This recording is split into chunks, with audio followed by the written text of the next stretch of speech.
입니다. 네, 안녕하세요. 네, 부부가 살면 닮는다는 이야기가 있지 않습니까? 네네. 오래 살면 많이 이렇게 서로 간에 행동이나 말투나 뭐 얼굴도 닮아간다는데요. 참 많이 닮아가는 부부가 한 쌍이 있습니다. 네네. 어제 저희가 뭐 전해드리려고 그러다 제가 깜빡을 했는데 김혜경 씨가 어제 검찰에 출두를 했습니다. 가서 조사를 받았는데 근데 알고 봤더니 말이죠. 원래 검찰은 처음에 서면 조사를 하겠다고 그랬대요. 네네.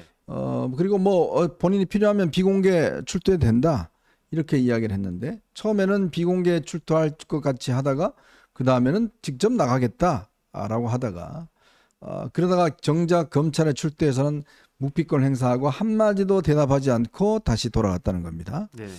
참 저걸 보면 참 쇼는 잘 하시는구나. 이게 결국 추석을 앞두고 뭔가 좀 부부가 탄압받는 모습을 보여주기 위해서 저렇게 좀 생쇼를 하고 검찰에 출두하는 게 아닌가. 저는 참 저 나중에 이야기를 들어보니까 참 기가 막히더라고요. 그래서 옛말에 어떤 이야기가 있냐면 악화가 양화를 구축한다는 네. 말이 있잖아요. 네. 김혜경 씨가 처음부터 저러진 않았을까? 저는 안타까운 마음이 있는데 그런데 사실 김혜경 씨 사건은요. 서면 조사로 충분한 거예요. 네. 왜냐하면 조사가 필요하긴 필요한데 그냥 형식적으로 서면에 의한 조사만으로도 충분하다. 왜 그렇습니까? 배소연 씨 관련해가지고 판결이 확정됐잖아요. 그렇죠. 항소심까지 가가지고 판결이 확정됐기 때문에 내용은 내용은 다 있는 거고 네. 그것과 관련해서 김혜경 씨가 알았느냐 몰랐느냐의 문제인데 상식적으로 배소연이 한 일을 김혜경이 몰랐겠습니까? 배소연이 김혜경의 허가 없이 어떤 일을 할 수가 있었겠습니까? 그러니까 뭐라고 이야기하든지 간에 뭐 알았습니다. 뭐 그렇게 생각하시는 거죠. 그런 말씀하시는 거죠. 요 서면 조사만 받으면 끝나는 거였는데 네. 그런데 이런 것들을 잘 알고 있었으니까 그러니까 이제 김혜경 씨가 내가 검찰에 나가겠다 그렇게 이야기를 한 거고요. 네. 검찰에 소환되는 모습만 필요했을 거고 거기 나가서 할 말이 뭐 있었겠습니까? 유구무원이지. 네. 근데 어쨌든 중요한 건 이제 법원 판결만 기다리면 되겠다 하는 생각이 듭니다. 근데요, 제가 이 사진을 언뜻 보니까 좀 닮았던 것 같지 않아요? 제가 그렇게 봐서 그런가 모르겠지만. 저는 자세히 못 보겠어요. 네. 좀 무섭습니다. 네네. 네, 어쨌건 뭐 하여튼 이 추석상에 어떤 이슈를 올릴까 아마 그런 많은 고민들을 하는 것 같아요. 아마 그런 차원에서 지금 일단 이렇게 소환을 해서 하는 모습들을 카메라에 한번 찍힌 게 아닌가 그렇게 보여집니다.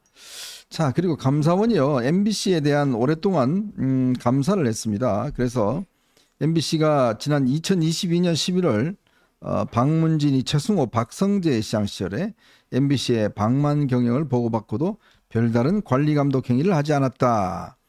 이런 뭐 결론을 내렸다고 합니다. 근데 참 꽤 오래됐습니다. 오래전에 이미 MBC에 대한 박문진에 대한 이제 감사를 청구를 했는데 이제서야 감사원의 감사 보고서 결과가 나왔는데 이미 뭐 이 두 사장은 이미 뭐 다 나오고 없고 더군다나 이번에 법원 같은 경우에 새로운 지금 이사진에 대해서도 일단 가처분 신청을 지금 뭐 받아들여서 지금 현재 못 자르고 있는 그런 상황 아니겠습니까? 네네. 너무 늦게 났어요. 그것도 그런데요. 이게 지금 그 박문진 이사장이 누굽니까? 지금 권태선 씨잖아요. 네. 권태선 씨 관련해가지고 작년 8월 21일에 네. 회의만이 의결이 됐어요. 그렇죠. 지금 감사원 감사 결과 나온 거랑 똑같습니다. 음. MBC에 대한 관리 감독 의무를 소홀히 하고 네. 그다음에 MBC 사장 선임에 대해서 검증해야 되는데 그 검증도 부실하다. 이렇게 해가지고 그 회의만이 의결이 됐었는데 네. 여기에 대해서 이제 권태선 씨가 해임 처분 집행정지 신청을 했단 말이에요. 네. 거기에 대해서 법원이 이번하고 똑같아요. 인용을 갖다가 했는데 왜 인용을 갖다가 했느냐. 과도한 성과급을 지급한 거는 사실인데 그런데 이 성과급이 지급된 거는 다수결로 박문진 그 이사회에 의해서 다수결로 심의 의결된 거기 때문에 권태선 이사장의 개인의 책임으로 돌리기 어렵다. 그다음에 기존의 MBC의 여러 가지 일들은 임명 전부터 권 이사장 임명 전부터 있었던 그런 것들이 누적됐을 뿐이다. 그렇기 때문에 권태선에 대한 체의만이 그 일단 그 집행정지가 되는 것이 맞다 이랬었단 말이죠. 아니, 그러니까 법원이 너무 MBC 상황을 제대로 파악 못하는 것이 아닌가? 그다음에 MBC도 이런 거 그 뭐 할 때는 결국 재판이라고 하는 거는 판사를 설득하는 거잖아요. 네. 그러니까 방통위나 이런 쪽에서 조금 더 신경을 써야 된다. 저는 그런 느낌이 듭니다. 아니 근데 그런 논리라면 아마 제가 볼 때는 법원에서 해임안이 의결된 사람이 하나도 없는 것 같은데요. 네네. 아니 당연히 의결받아서 성과급 주는 거지. 그게 사실은 이사장한테 일단 책임이 있는 거 아니겠습니까? 네네. 그리고 이 마찬가지로 법원도 마찬가지지만 이런 식의 감사원 결과가 나왔는데 이게 뭐 개인이 한 게 아니다 뭐 운운하면서 뭐 결정한다고 그러면 아니 그럼 당연히 방문진은 다 이사회 중심으로 움직이지 개인 중심으로 움직이겠습니까? 개인이 어떻게 돈을 줍니까? 네네. 그러면 이런 식의 전 내용이라면 앞으로 아마 MBC나 이런 데 대한 처벌은 뭐 전혀 못할 것 같아요. 그다음에 이제 법원이 지난번에 그 결정 나왔던 게 네. 재적위원에 대한 개념을 잘못 파악하고 있는 거거든요. 그렇죠. 재적위원이라고 하는 거는 법에서 정한 사람 그 정원을 의미하는 게 아니에요. 네. 그 정원을 이야기하는 게 아니고 재적위원이라고 하는 거는 위원 정수에서 정원에서 사직이나 사망이나 퇴직이나 자격상실 제명 등에 의해서 결원된 사람을 뺀 나머지 사람 현재 실제 위원 수를 갖다가 재적의원이라고 하는 거 아니겠습니까? 네네. 그럼 방통위 재적의원이 뭐 이제 이진숙 위원장 그 탄핵소추 의결되기 전까지는 이진숙 위원장과 그 다음에 김태규 부위원장 두 명이 재적의원이에요. 그렇죠. 그래서 두 명이 결정한 거에 대해서 뭐가 잘못됐는지 참 법원도 요즘 너무 이상한 것들이 많다 그런 생각 듭니다. 네. 참 답답합니다. 법만 생각하면. 자, 오늘 한국갤럽 여론조사가 나왔습니다. 윤석열 대통령의 지지율이 지난주와 똑같은 23%를 차지했고요. 근데 조금 좀 뭐라 그럴까 우리를 긴장시키는 게 뭐냐면 이 의대 사태 이게 지금 대통령 부정률에서 가장 높은 수치를 지금 기록하고 있다는 것이고요. 그리고 70대는 뭐 항상 우리 이 윤석열 대통령 지지하는 분들이 많았는데 이번에 처음으로 70대가 부정적인 이게 많아졌다고 그럽니다. 70대도요? 네, 70대도. 네네. 그러면 전 연령층에서 지금 윤 대통령에 대한 부정평가가 전부 다 앞선다는 이야기고 아마 70대가 높아진 이유는 특히 이제 어르신들 같은 경우는 이제 건강 문제 때문에 병원에 대한 지금 또 이게 두려움이 있지 않습니까? 네네. 병원이 제대로 가동되지 않으면 그게 직접적으로 피해를 본 분들이 제일 먼저 볼 분이 70대 이상이거든요. 네네. 아마 그런 문제가 상당히 많이 작용했지 않나 하는 생각이 많이 들어요. 저는 네네. 그래서 이번에 뭐 지난주와 똑같은 겁니다만은 지금 보십시오.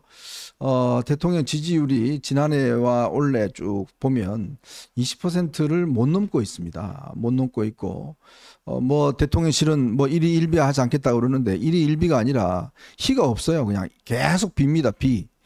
이런 현상을 그냥 놓고만 볼 것인지 참 걱정스럽고 더군다나 지금 그동안 그래도 상당히 탄탄한 지지를 보여왔던 70대 분들의 이런 이 부정평가 높다는 거, 전 이건 정말 유념해야 될 것 같아요. 지금 저희 그래프를 보면 최저가 21%잖아요. 네.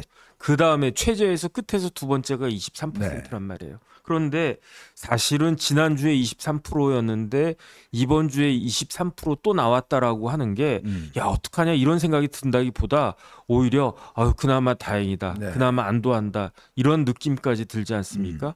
그러니까 이런 부분들은 굉장히 문제가 많다라는 그런 생각을 할 수밖에 없고요. 네. 왜냐하면 여당의 의석이 108석밖에 안 되는데 그러면 여당에서 집권 여당에서 그다음에 정부가 윤석열 정부가 힘 받고 무슨 일이든 하려고 하면 지지율이 최소한 40% 50%는 돼야 그렇죠. 되는 거 아니겠습니까? 그런데 이런 부분들을 너무 간과하고 있는 것이 아닌가. 그다음에 지금 대통령을 지지하는 전통적인 지지층이 누굽니까? 어르신들하고 또 누가 있습니까? 의사들이잖아요. 네. 그런데 그런 쪽에서 지지를 다 지금 그 깎아먹고 앉아 있으니까 그러니까 저 23% 가지고도 다행이다 이런 느낌이 들 수밖에 없는 것이 아닌가. 저는 용산의 참모진의 전면적인 개편이 수술이 필요한 것이 아닌가. 저는 네. 오히려 그런 생각이 듭니다. 예, 그런 이야기 하는 분들이 지금 최근에 꽤 많아지고 있습니다.